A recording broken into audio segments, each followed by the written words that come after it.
الحمدللہ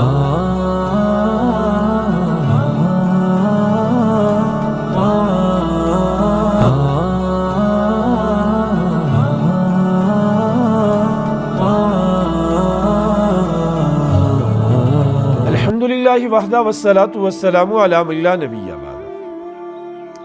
ان ایام میں جو مسائل کثرت سے پوچھے جاتے ہیں ان میں ایک مسئلہ موضوع پر مسح کرنے کا بھی ہے کہ شہروں سے لوگ پوچھتے ہیں کہ ہماری مسجد میں کچھ لوگ ہیں وہ یہ جرابوں پر مسح کر لیتے ہیں، یہ جو کپڑے کی کاٹن کی اون کی جو چھوٹی جراب ہوتی ہے پتلی سی اس پر، اور ہمیں کہتے ہیں کہ یہ اس پر آپ بھی مسح کریں۔ اب یہاں دیکھیں تین چیزیں سمجھیں۔ نمبر ایک، موزہ کسے کہتے ہیں کہ جس پر شریعت نے مسح کرنے کی اجازت دی ہے۔ دوسری چیز، آیا ہر قسم کی جراب اس پر مسح کرنے سے منع کیا ہے یا کچھ جراب ایسے ہیں جن پر مسح کرنے کی اجازت دی ہے۔ اور تیسری چیز، مسح کرنے کا طریقہ کیا ہے، مسح کرنے کی مدت کیا ہے، کب سے کب تک مسح کر سکتے ہیں۔ تو پہلی چیز، موزہ کسے کہتے ہیں؟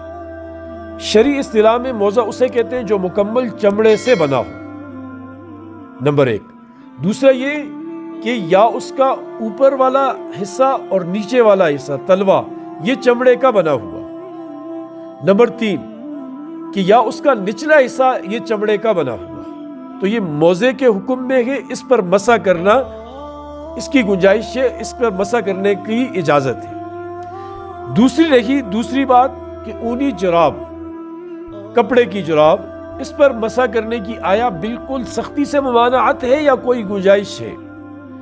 تو اس میں گنجائش ہے۔ جراب پر مسح کرنے کی اجازت ہے تین شرطوں کے ساتھ، کہ جس جراب میں یہ تین شرطیں پائی جائیں اس جراب کے اوپر مسح کر سکتے ہیں۔ شرط نمبر ایک کہ وہ اتنی موٹی گاڑی بنی ہوئی ہو کہ اگر اس پر پانی ڈالیں تو پانی پاؤں تک نہ پہنچے، ایک شرط یہ ہو اس میں۔ اس کے ساتھ دوسری شرط یہ ہو کہ اسے اگر بغیر جوتوں کے پہن کر 3 میل تک چلا جائے پیادل تو وہ جراب پھٹے نہیں۔ اور تیسری شرط یہ ہے کہ وہ بغیر باندھے ہوئے یوں کھڑی رہ سکے، پاؤں پہ جیسے ہی پہنا ہے تو اوپر لاسٹک وغیرہ، رسی، کوئی دھاگا وغیرہ کے بغیر وہ سیدھا کھڑا رہے۔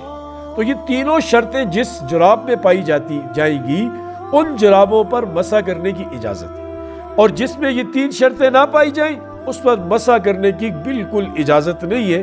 روایات میں بہت سارا مواد اس کے متعلق موجود ہے۔ اب رہا مسح کرنے کا طریقہ، مسح کی ترتیب، مسح کی مدت۔ دیکھیں، مسح کرنے کا طریقہ یہ ہے کہ بندہ وضو کرے، وضو کر کے پاؤں دھونے کے بعد جراب موزے پہن لے۔ اب اس کے بعد مسح کر سکتا ہے جب وضو ٹوٹے اور نیا وضو کرنا چاہے۔ مسافر 3 دن 72 گھنٹے تک مسح کر سکتا ہے، جو شرعی مسافر ہے، جو 48 میل دور سفر کے لیے گیا ہوا ہے اور جس کی 15 دن سے کم رہنے کی نیت ہے۔